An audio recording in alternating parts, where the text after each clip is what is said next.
There is a person everyone relies on, the one who never seems overwhelmed.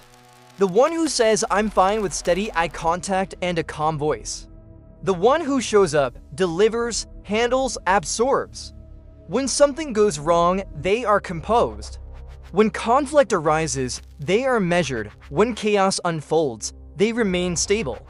People describe them as strong, resilient, mature, grounded, but there is a shadow beneath that stability.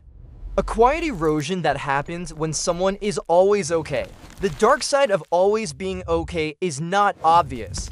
It does not look dramatic. It does not announce itself with breakdowns. It builds slowly, beneath competence, beneath reliability, beneath the carefully maintained surface. Always being okay often begins as adaptation.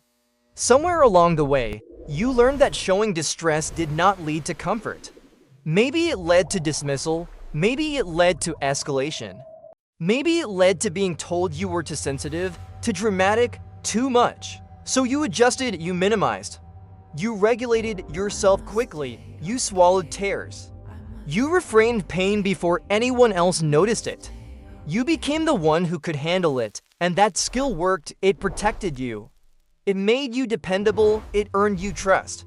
But what begins as protection can harden into identity.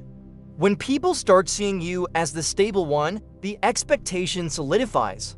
You are the strong friend, the responsible sibling, the reliable partner, the composed colleague. And slowly, you internalize that role. If I am the stable one, I cannot fall apart. If I am the calm one, I cannot admit I am overwhelmed. If I am the okay one, I must remain okay. The first cost of always being okay is emotional suppression. Not dramatic suppression, but subtle. You feel disappointment and immediately rationalize it. You feel hurt and tell yourself it's not a big deal. You feel anger and translate it into understanding. You process quickly, but processing is not always the same as feeling. The body registers what the mind dismisses. Muscles tighten, sleep becomes lighter. Irritability creeps in without clear cause. You tell yourself you are fine, but your nervous system remains activated. The second cost is isolation. When you are always okay, people stop asking deeper questions. They assume you do not need support. They assume you can handle it. And even when someone does ask how you are, you may default to good before checking in with yourself.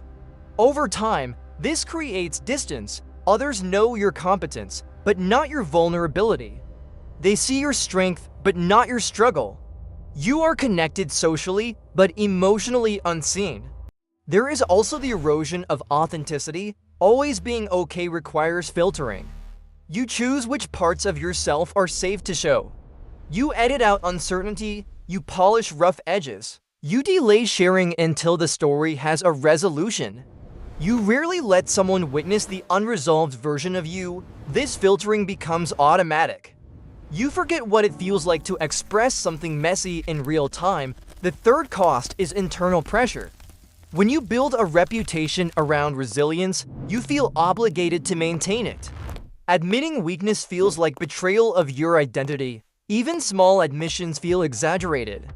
You may compare your struggles to others and minimize them. Other people have it worse. I've handled more than this. This internal dialogue reinforces silence. The fourth cost is resentment, not explosive resentment, but quiet fatigue. You are the one others lean on. The one who listens, the one who fixes.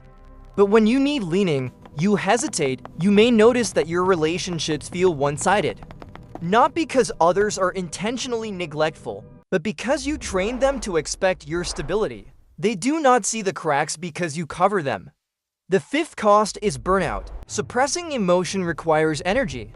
Holding tension requires energy. Being composed under pressure requires energy. If you rarely release that energy through vulnerability, it accumulates. Burnout does not always look like collapse. It can look like numbness, like going through the motions, like losing enthusiasm for things that once mattered. It can look like functioning without feeling. There is also the loss of intimacy. Intimacy requires mutual exposure. It requires shared vulnerability. If you are always the strong one, others may feel they cannot reach you. They may respect you, but not feel fully close. Emotional walls built for protection also block connection. Always being okay can also distort self-perception. You may struggle to identify your own limits. Because you push through discomfort routinely, you lose sight of what is sustainable. You normalize exhaustion. You normalize overextension. You tell yourself you can handle it because you always have.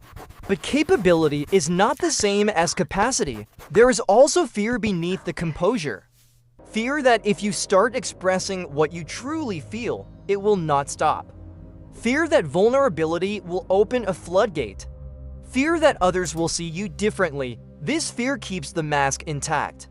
And the longer the mask stays on, the harder it feels to remove. Many people who are always okay grew up in environments where being okay was necessary. Maybe there was instability, maybe there was conflict, maybe there was emotional unpredictability. In such environments, children learn to regulate quickly. They become self-soothing because external soothing is inconsistent. That self-reliance becomes admirable, but it also becomes isolating. The dark side is not that strength is bad, strength is powerful. The dark side is when strength excludes softness, when resilience excludes vulnerability. When composure replaces authenticity, there is also the impact on the body. Chronic emotional suppression activates the stress response. Even if you appear calm externally, your internal systems may remain slightly tense. Over time, this can contribute to headaches, digestive discomfort, muscle pain, sleep disturbances. The body carries what the mouth does not say. Another cost is diminished joy. When you suppress negative emotions consistently, you may also dampen positive ones.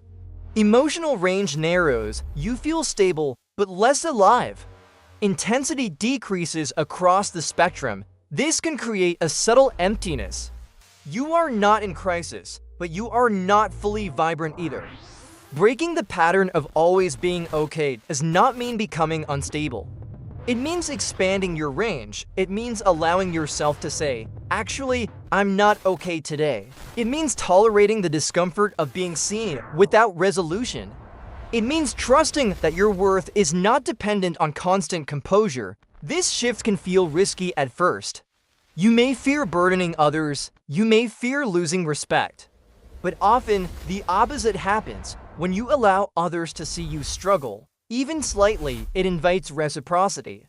It deepens connection. It humanizes you. Always being okay is not a personality trait. It is a strategy, and strategies can be adjusted. You can remain resilient while also being open. You can remain capable while also being honest. You can still handle life without handling it alone. The dark side of always being okay is not visible until you pause long enough to ask yourself a simple question. When was the last time I let someone see me not okay? If the answer is difficult to find, that is not a failure. It is information that strength became armor. And armor, while protective, is heavy. You do not have to remove it all at once, but you can loosen it little by little. Until being okay is no longer a requirement, but simply one possible state among many.